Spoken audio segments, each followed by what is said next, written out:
ವಿಚಾರದಲ್ಲಿ ಆಗಿದೆ. ಬಿಹಾರದಲ್ಲಿ NDA ಮೈತ್ರಿಕೂಟ ಅಲ್ಲಿ ಜನರ ಖಾತೆಗೆ ಚುನಾವಣೆಗೆ ಮುಂಚೆ 10,000 ರೂಪಾಯಿ ಹಾಕಿರೋದು ಮತ್ತು ಮತಚೋರಿಯಿಂದ ಅನ್ನೋ ಮಾತು ಕೇಳಿ ಬರ್ತಾ ಇದೆ.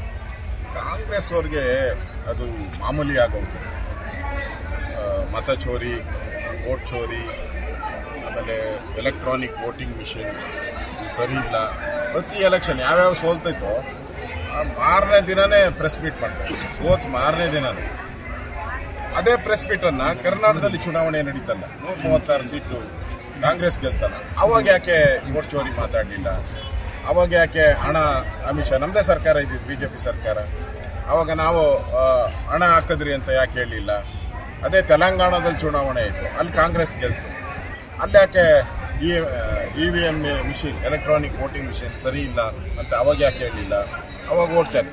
ಗೆದ್ದಾಗೆಲ್ಲ ಕರೆಕ್ಟಾಗಿದೆ, ಸೋತ ತಕ್ಷಣ ಇವರಿಗೆ ಹೊಟ್ಟೆ ಉರಿಸಿ ಹಸಿಮೆಣಸಿನ್ಕಾಯಿ ಹೊಟ್ಟೆ ಉರಿ ತಿಂದ್ರೆ ಹೆಂಗಾಗ್ತದೋ ಹಂಗೆ ಆಗ್ಬಿಟ್ಟಿದೆ ಕಾಂಗ್ರೆಸ್. ನೋಡ್ರಿ, ಅವರು ರಾಹುಲ್ ಗಾಂಧಿ ಇದ್ದಾರಲ್ಲ, ಪಾರ್ಟ್ ಟೈಮ್ ರಾಜಕಾರಣಿ. ಚುನಾವಣೆ ನಡೀತಾ ಇದ್ರೆ ಅವರು ಆರಾಮಾಗಿ ಸುತ್ತಾಡ್ತಾರೆ, ವಿದೇಶದಲ್ಲೆಲ್ಲ ಹೋಗಿ ಸುತ್ತಾಡ್ತಾರೆ, ಮಧ್ಯಪ್ರದೇಶದ ಫಾರೆಸ್ಟ್ಗಳಲ್ಲಿ ಹೋಗಿ 5 ದಿನ 6 ದಿನ ಇರ್ತಾರೆ. ಕಷ್ಟ ಬಿದ್ದು ಕೆಲಸ ಮಾಡೋರು ನರೇಂದ್ರ ಮೋದಿ ಅವರು, ಅಮಿತ್ ಶಾ ಅವರು, BJP ಕಾರ್ಯಕರ್ತರು. ನಾವು ಕಷ್ಟ ಬಿದ್ದಿದ್ದೀರಿ, ಅದಕ್ಕೆ ಪ್ರತಿಫಲ ಬಿಹಾರದ ಚುನಾವಣೆಯಲ್ಲಿ ನಾವು ಗೆದ್ದಿದ್ದೀರಿ. ಅವ್ರು ಮಜಾ ಹೊಡ್ಕೊಂಡಿರ್ತಾರೆ ರೀ, ಅವ್ರ ಎಂಟೈರ್ ಫ್ಯಾಮಿಲಿ ಪಾರ್ಟಿಯಲ್ಲಿ. ಸೋನಿಯಾ ಗಾಂಧಿ, ರಾಹುಲ್ ಗಾಂಧಿ, ಪ್ರಿಯಾಂಕಾ ವಡೇರ, ವಾದ್ರಾನೋ ಯಾವುದೋ ಒಂದು, ಅವ್ರದ್ದು ಆರಾಮ್ಸೆ ಪಾಲಿಟಿಕ್ಸ್. ಅವರು ಬೇಕಾದಾಗ ಬರ್ತಾರೆ, ಬೇಡವಾದಾಗ ಫಾರಿನ್ಗೆ ಹೊರಟೋಗ್ತಾರೆ. ಅವ್ರಿಗೆ ಜನ ತಿರಸ್ಕಾರ ಮಾಡಿದ್ದಾರೆ. ಗೂಂಡಾ ರಾಜ್ಯ ಬೇಡ, ಲಲ್ಲು ಪ್ರಸಾದ್ ಯಾದವರ ಗೂಂಡಾ ರಾಜ್ಯ ಬೇಡ, ಕಾಂಗ್ರೆಸ್ಸಿನ ದುರಾಡಳಿತ ಬೇಡ ಅಂತ ಜನ ತೀರ್ಮಾನ ಮಾಡಿ ವೋಟ್ ಹಾಕಿರೋದು. ಒಂದು ದೊಡ್ಡ ಅಂತರದಲ್ಲಿ ವೋಟ್ ಹಾಕಿದ್ದಾರೆ. ಅದರಲ್ಲೂ ನೀವು ಕಳ್ಳನ ಮನಸ್ಸು ಉಳ್ಳುಳ್ಳಿಗೆ ಅಂತೇಳಿ ಅದರಲ್ಲೂ ನೀವು ತಪ್ಪು ಹುಡ್ಕೋ ಅಂಥದ್ದು ಮಾಡಿದ್ರೆ, ಫಸ್ಟು ಸೋತಿದ್ದು ಯಾಕೆ ಅಂತ ಆತ್ಮವಿಮರ್ಶನೆ ಮಾಡುವಂಥ ಕೆಲಸವನ್ನು ನೀವು ಮಾಡಬೇಕಾಯ್ತು. ನಾವು ಯಾಕೆ ಸೋತ್ರಿ?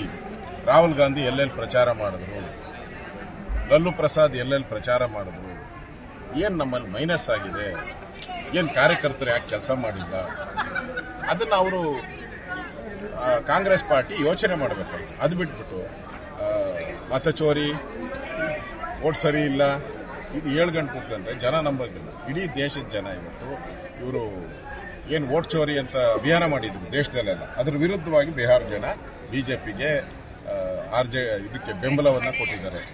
ನಮಗೆ JDUಗೆ 100%.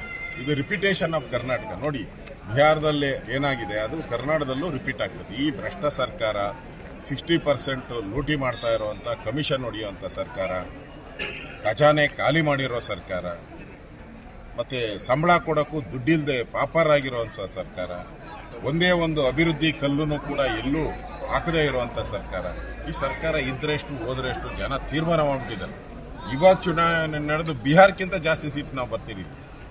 2/3 ಮೆಜಾರಿಟಿಗಿಂತ ಜಾಸ್ತಿ ಈ ಸರಿ ನಾವು ಮತ್ತು JDS ಹೊಂದಾಣಿಕೆ ಆಗಿರೋದ್ರಿಂದ ನಾವು 2/3ಗಿಂತ ಜಾಸ್ತಿ ಮೆಜಾರಿಟಿ ಗೆಲ್ತೀವಿ, ಶತಸಿದ್ಧ. ಅದಕ್ಕೆ ಭಯ ಬಿದ್ದೋಗಿದ್ದಾರೆ ಕಾಂಗ್ರೆಸ್ ಅವರು.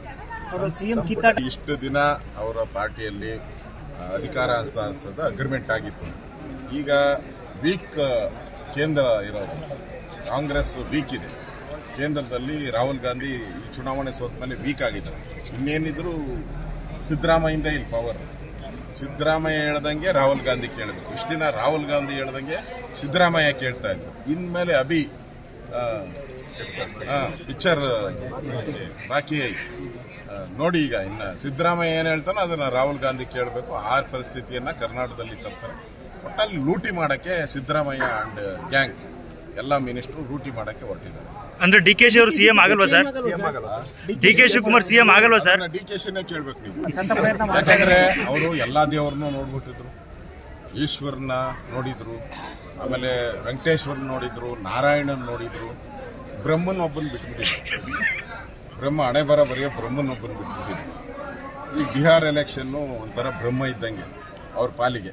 ಯಾರಿಗೆ? DK ಶಿವಕುಮಾರ್ಗೆ ಬ್ರಹ್ಮ ವರ ಕೊಡಲಿಲ್ಲ, ಹಣೆ ಬರೋದು ವರ ಕೊಡಲಿಲ್ಲ. ಅದಕ್ಕೆ ಈಗ ಸಿದ್ದರಾಮಯ್ಯ ಆಟ ಶುರು ಮಾಡಿದ್ದಾರೆ. ಅವಾಗ ಡೆಲ್ಲಿ ಟೂರು, ಎಲ್ಲೂ ಹೋಗದೆ ಇರೋರು ಡೆಲ್ಲಿಯಲ್ಲೇ ಠಿಕಾಣ ಆಗ್ತಾ ಇದೆ. ಅಂದರೆ ನಾನೇ ಪವರ್ಫುಲ್ ಅನ್ನೋದು, ಕೇಂದ್ರದ ಕಾಂಗ್ರೆಸ್ಗಿಂತ ನಾನೇ ಪವರ್ಫುಲ್ ಅನ್ನೋದು ಇವಾಗ ಸಿದ್ದರಾಮಯ್ಯನವರು ತೋರಿಸ್ತಾ ಇದ್ದಾರೆ. ಅದರಿಂದ ಈ ಕ್ರಾಂತಿಗಳು ಎಲ್ಲ ಏನಿದೆ ಈಗ ಗೊತ್ತಾಗ್ತೈತೆ. ನವೆಂಬರ್ ಡಿಸೆಂಬರಲ್ಲಿ ಏನು ಕ್ರಾಂತಿ ಆಗ್ತೈತೆ, ಬದಲಾವಣೆಗಳು ಇವೆಲ್ಲನೂ ಕೂಡ ನೋಡೋಣ. ಡಿ ಕೆ ಶಿವಕುಮಾರ್ ಅಂತೂ ಬಿಡಲ್ಲ, ಅವನು ಹಠವಾದಿ, ಅವ್ರಿಗೂ ಲೂಟಿ ಹೊಡಿಬೇಕು, ಸಿದ್ದರಾಮಯ್ಯನೂ ಲೂಟಿ ಹೊಡಿಬೇಕು, ಡಿ ಕೆನೂ ಲೂಟಿ ಹೊಡಿಬೇಕು. ಯಾರು ಲೂಟಿ ಹೊಡೆಯೋದು ಆ ಸ್ಥಾನದಲ್ಲಿ ಅಂತ. ಸರ್ಕಾರ ಅಂತೂ ಸತ್ತೋಗ್ಬಿಟ್ಟಿದೆ. ಸರ್ಕಾರ ಸತ್ತಿರೋ ಹೆಣ ಇದ್ದಂಗೆ, ಕಾಂಗ್ರೆಸ್ ಪಾರ್ಟಿದು ಸತ್ತಿರೋ ಹೆಣನೇ ಇದ್ದಂಗೆ.